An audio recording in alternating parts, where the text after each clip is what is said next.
সবজি বাজারের দাম জানাবো এবারে। নীলফামারী থেকে এই বিষয় নিয়ে বিস্তারিত খবরাখবর জানাতে আমাদের সাথে যুক্ত হচ্ছেন সহকর্মী রায়হান শোভক্তগীন। রায়হান, সবজি বাজারের খবরাখবর জানাবেন। RICL TMX, যুগের পর যুগ স্থাপনা থাকে মজবুত।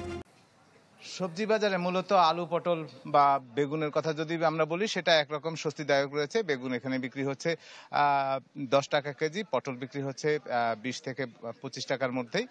এটা আমি যে সমস্ত দাম বলছি এগুলো আসলে পাইকারি বাজারে। তবে যে কথাটি না বললেই নয়, মরিচের ঝাল কিন্তু তীব্র থেকে তীব্রতর হচ্ছে এবং একই সঙ্গে পেঁয়াজ এবং আদা তার ঝাঁজও কিন্তু ভোক্তারা পেতে শুরু করেছে। একদিনের মধ্যে বা দুদিনের মধ্যেই আসলে 15 থেকে 20 টাকা করে বেড়েছে পেঁয়াজ, মরিচ এবং আদার দাম।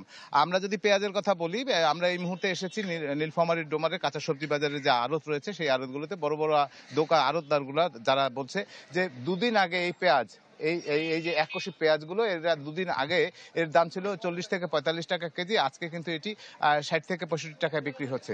আমরা যদি মরিচের কথা বলি, মরিচ এক সপ্তাহের মধ্যে মরিচ কিন্তু আসলে 120 থেকে 130 টাকার মধ্যে বিক্রি হচ্ছিল। গতকালকেও এটি বিক্রি হয়েছে 120 টাকা পর্যন্ত। আজকে কিন্তু আড়তদাররা বলছেন যে মরিচ কোনোভাবেই 150 থেকে 160 টাকার নিচে বিক্রি করা সম্ভব হবে না। এইখানে যদি 160 টাকা পাইকারি বাজারে যদি 160 টাকা বিক্রি হয়, তাহলে এটি আসলে খুচরা বাজারে যেতে যেতে 200 ছুঁয়ে যাবে, এরকম আশঙ্কা করছেন তারা।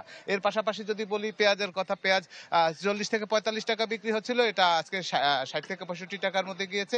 আদার দাম কিন্তু বেড়েছে। আদা আমরা যদি এই পাশে দেখাই যে এই যে এনারা আদা বিক্রি করছে, একটু দেখতে শুনতে ভালো, এরকম আদা 160 টাকা পর্যন্ত বিক্রি হচ্ছে, অথচ এটি কিন্তু 90 টাকাও বিক্রি হয়েছে কেজি দরে পাইকারি বাজারে। ফলে এই যে আদার ঝাঁজ বেড়ে যাচ্ছে এবং এটি আমি জিজ্ঞাসা করেছি যে কেন এটি বাড়ছে, মানে এটির পিছনে হঠাৎ করে এরকম আদা, রসুন, পেঁয়াজ এবং এই মরিচের এরকম দাম বৃদ্ধির কারণ কি। তারা বলছে যে মরিচের ক্ষেত্রে যে জিনিসটা আমাদের এই অঞ্চলে নীলফামারীতে বিশেষ করে মরিচটা এই মুহূর্তে সব গাছ মরে গেছে, মরিচ এই সময় সংকটই থাকে, মরিচের দাম বৃদ্ধি পেতে থাকে। সবটাই নির্ভর করে হচ্ছে দক্ষিণ থেকে আসা যে চালান তার উপরে।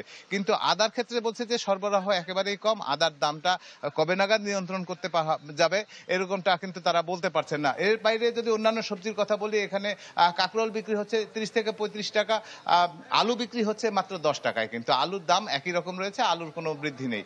তবে সবজির কথা বলতে পারা যায় যে সবজির বাজার সুস্থির আছে, স্থিতিশীল আছে। ঝাঁজ বাড়ছে মরিচ, আদা এবং পেঁয়াজের।